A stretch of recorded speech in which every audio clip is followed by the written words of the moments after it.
Buongiorno a tutti e ben ritrovati qua su Radio Rossonera, è lunedì 25 marzo del 2024, buona settimana, finalmente la seconda settimana di sosta, quindi abbiamo scavallato il weekend che ci condurrà poi questa settimana a Fiorentina-Milan di sabato sera, Pasqua, e poi torneremo a essere un pochino più vicini tra una partita e l'altra per il rush finale. Grazie a tutti per essere qui. Grazie a chi vorrà mettere like, grazie a chi vorrà seguire il profilo di Radio Rossonera, il canale, insomma, avete visto che c'è la possibilità di vincere anche la maglia di Raffaele Ao, insomma, c'è la possibilità di fare tante cose di questo video, ma non solo.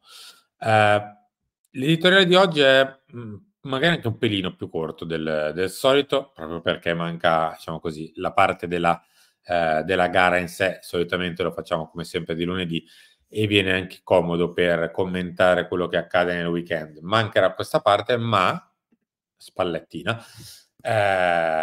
ci sono 4 temi di cui parlare, perché si è andato avanti in ciascuno di questi. L'inchiesta, diremo 2 cose su quello che è successo ormai una settimana e mezza fa, anzi qualcosa di più, siamo a 2 settimane ormai. Un reparto che avrete capito è l'attacco, o meglio la punta centrale più che l'attacco, la questione allenatore, mentre se la smette di fare il pollice perché sennò viene fuori il simbolino, la questione allenatore e la questione stadio, che chiuderemo così il video. Parto subito. L'inchiesta. Siamo arrivati quasi alla seconda settimana, come detto, siamo a domani compie, tra virgolette, 2 settimane la perquisizione della Guardia di Finanza in sede al Milan e i 2 AD che vengono indagati, il precedente e l'attuale. Dopo 2 settimane, alla fine, tirando una linea, non c'è granché. Nel senso, la questione è andata spegnendosi, sui media è andata spegnendosi completamente. Sembra essersi condotto in quello che era, cioè siamo andati forse un pochino oltre. Poi, come abbiamo sempre detto, il rispetto è massimo sia da una parte che dall'altra, sia per chi indaga che sia per chi viene indagato. Se ci saranno novità le daremo, ma come ho scritto qua di fianco, bluff a che cosa? Perché la questione del riesame probabilmente ci spiegherà tanto di quello che sarà la natura stessa dell'inchiesta, di quanto si ha già in mano, se si ha realmente qualcosa in mano contro gli AD del Milan, il Milan stesso, Redbird, Elliott e quant'altro. Perché per chiedere appunto il riesame e poi soprattutto per confermare quello che è il sequestro dei telefoni, computer e quant'altro, poi i PM dovrebbero produrre, comunque dimostrare ulteriori prove a conferma del fatto che la perquisizione andava fatta, è corretta e si possono utilizzare quelle prove per. Se realmente non ci sarà granché in mano, se dimostreranno di non avere granché in mano e quindi il materiale non verrà utilizzato e verrà invece ridato ai proprietari, la cosa probabilmente si sgonfierebbe subito e sarebbe già finita lì per anche un pochino nostra somma soddisfazione, ma non tanto per prendere le parti di questo e di quest'altro, ma perché semplicemente si è veramente forse andato un pochino oltre con questa vicenda, in una vicenda dove ci giriamo da una parte, ci sono acquisti milionari, ci sono debiti da saldare, ci sono rifinanziamenti da ottenere e tutto questo tra l'altro riesce a collimare, cioè i grandi acquisti e i debiti da saldare, e da quest'altra parte comunque, al netto di tutto quello che può essere successo, abbiamo una società che è sana, non ha debiti, ha una struttura solida con 2 fondi importantissimi che, se per caso hanno fatto qualcosa, lo dimostrerà chi di dovere, ma al momento mi sembra davvero si sia andati un pochino oltre con quello che era successo 2 settimane fa, a titoli, eccetera, eccetera. Ma va bene, come detto anche 2 settimane fa, rimaniamo fermi e aspettiamo i fatti, perché questo contano alla fine. Parliamo un attimino di campo. È sempre più probabile l'addio di Olivier Giroud. Se Olivier andrà, come sembra, dall'altra parte dell'Atlantico, anzi addirittura sul Pacifico, per giocare a Los Angeles, il Milan si ritroverà senza il suo numero 9 vero, perché alla fine anche quest'anno abbiamo dovuto chiedere gli straordinari Olivier Giroud. È un giocatore che ci ha veramente spostato tanto in questi anni, magari in alcune parti di questi 3 anni non è sembrato, ma ci ha veramente cambiato la vita. Uno su tutti i 2 o 3 mesi finali dell'anno dello scudetto, perché se andate a vedere, recupera la palla su Sanchez, fa il primo gol, fa il secondo, fa il gol a Napoli, cioè batte praticamente con i suoi gol la seconda e la terza di quell'anno. Batte, o meglio, in realtà non è che batte, ma avvia la rimonta a Roma con la Lazio, perché il suo primo gol, quello dell'1-1 è suo. Insomma, i 2 gol scudetto nella partita finale sono suoi. Insomma. Olivier ha dato veramente tantissimo. Se mancherà, mancherà qualcuno di molto impattante e bisognerà prendere qualcuno che impatti subito e molto. Non siamo nella situazione di andare a cercare il quarto difensore di 20 anni, non siamo nella situazione di andare a cercare un centrocampista che completi il reparto, comunque sia uno importante del reparto di 22-23 anni o alla prima grande esperienza, non siamo in quella situazione. Siamo in una situazione dove l'attacco rimarrebbe completamente vuoto, anche perché Luka Jovic onestamente si è dimostrato sì un buon finalizzatore, cioè quando gli capita la palla giusta in area di rigore è un giocatore che comunque la sa buttare dentro, è capace di fare gol, assolutamente.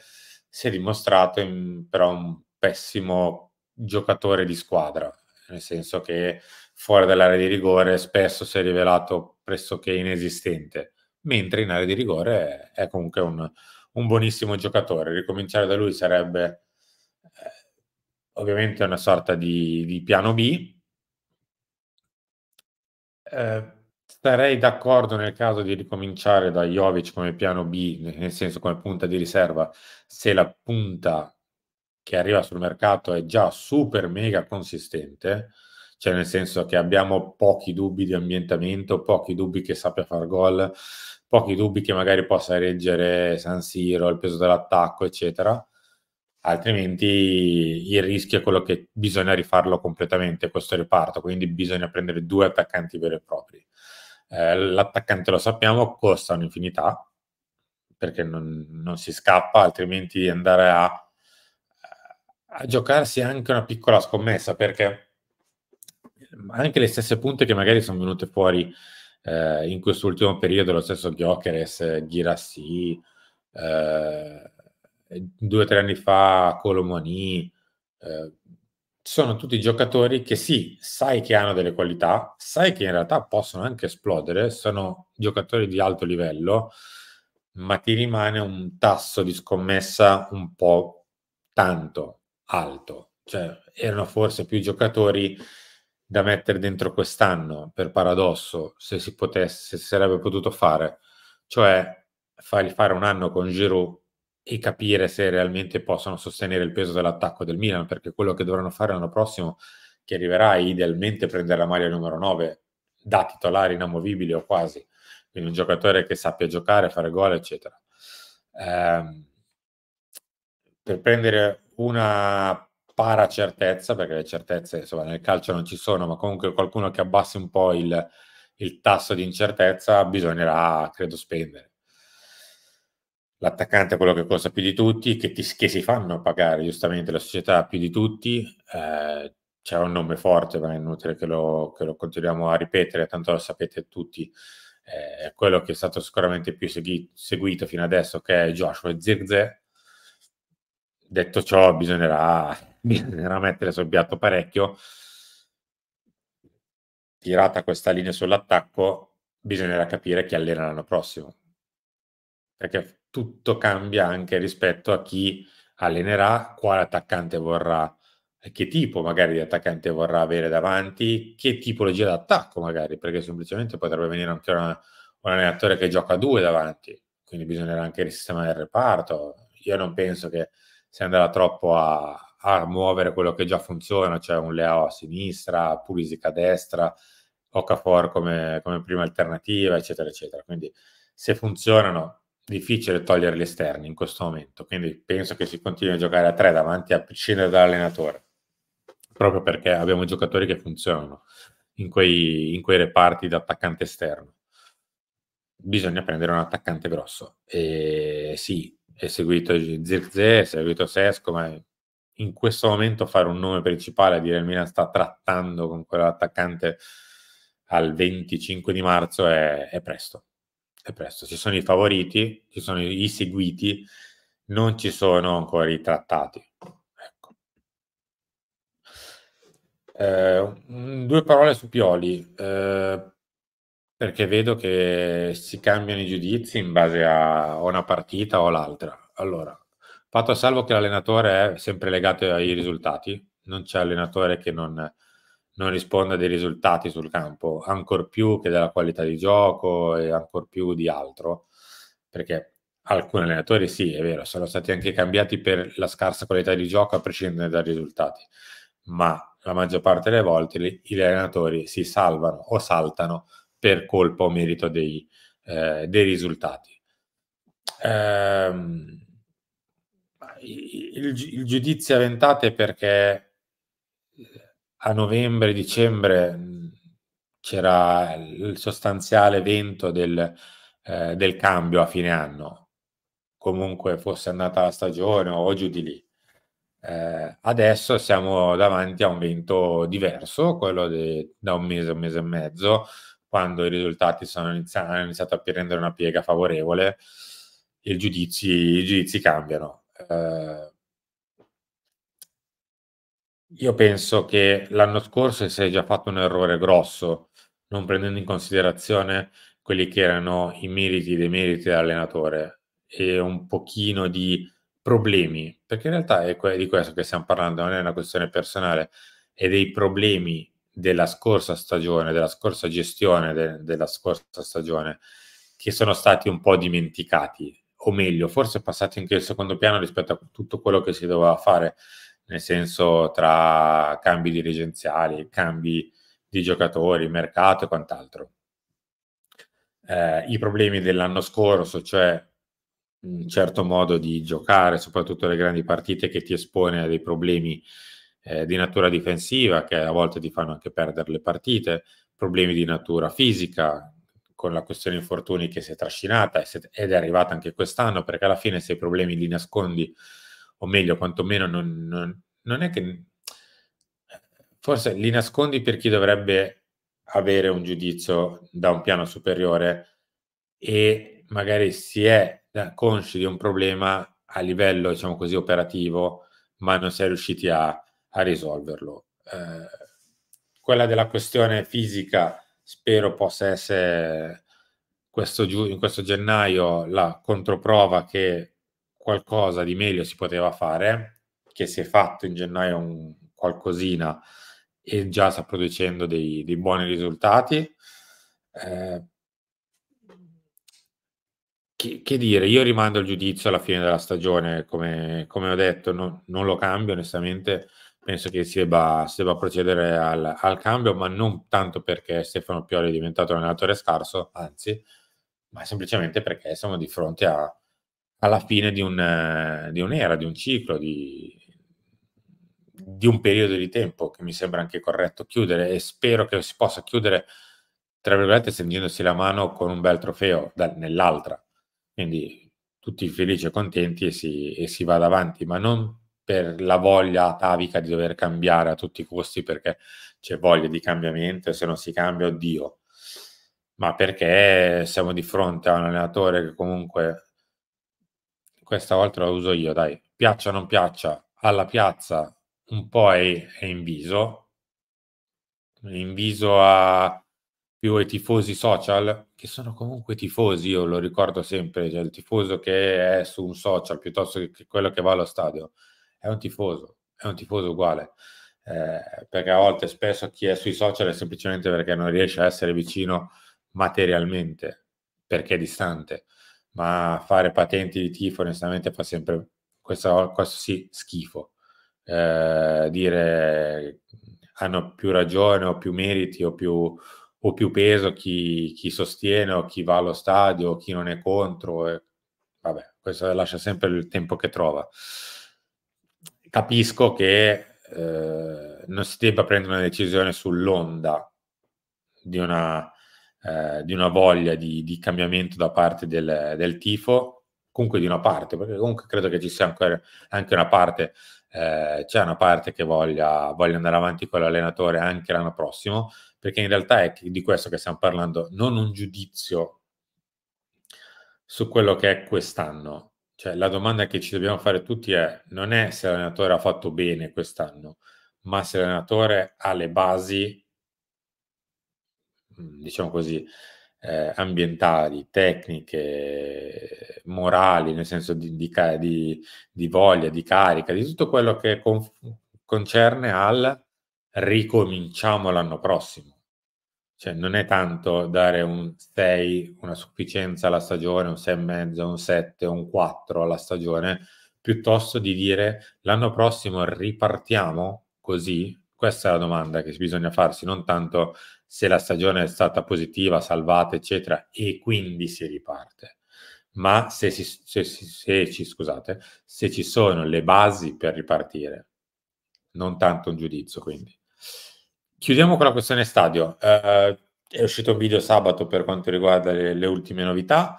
Grazie a tutti quelli che l'hanno visto, commentato, eccetera. Ho visto che molti di voi chiedono il rendering dello stadio. Non sta a me adesso mostrare il rendering dello stadio. C'è chi di dovere che quando avrà la data giusta lo mostrerà, insomma, lo mostrerà ai tifosi. Non posso certo io mostrare il rendering dello stadio, ci mancherebbe altro. Penso e spero che non manchi molto a questa data, ecco tutto qua. Penso che si possa, e spero che si possa a breve mostrare quello che è l'idea dello stadio del Milan a San Donato. Le novità, insomma, le sapete tutti, ve le ripeto, per chi magari si è perso il video. Il Milan ha acquistato questi terreni, oltre all'area San Francesco in rosso ha acquistato tutti i terreni limitrofi per fare dei parcheggi a raso nell'area gialla sottile di fianco all'area San Francesco, per creare un parco nel triangolo in alto giallo che vedete in alto a sinistra. Nelle parti azzurre invece non si dovrebbe in teoria costruire nient'altro, ma serve è semplicemente del terreno, ho sbagliato, del terreno che serve ad avere maggiore area al progetto, a muoversi anche un pochino meno in fase di lavori, serve magari ad avere più possibilità per quanto riguarda la viabilità, eccetera, eccetera. Però vere e proprie strutture lì non se ne costruiranno, parcheggi non se ne costruiranno, anche perché siamo dentro al Parco Agricolo Sud, quindi come capite non si può fare granché in quell'area.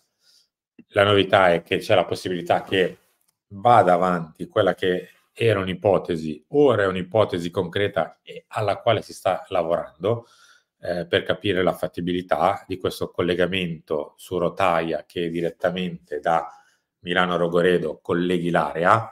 Non sarebbe una deviazione della gialla, per intenderci, non è una biforcazione del metro, ma una linea a sé stante che da Rogoredo, quindi dalla fermata del metro giallo Rogoredo, dalla stazione FS Rogoredo, porti direttamente all'area San Francesco su doppio binario ad andata e ritorno.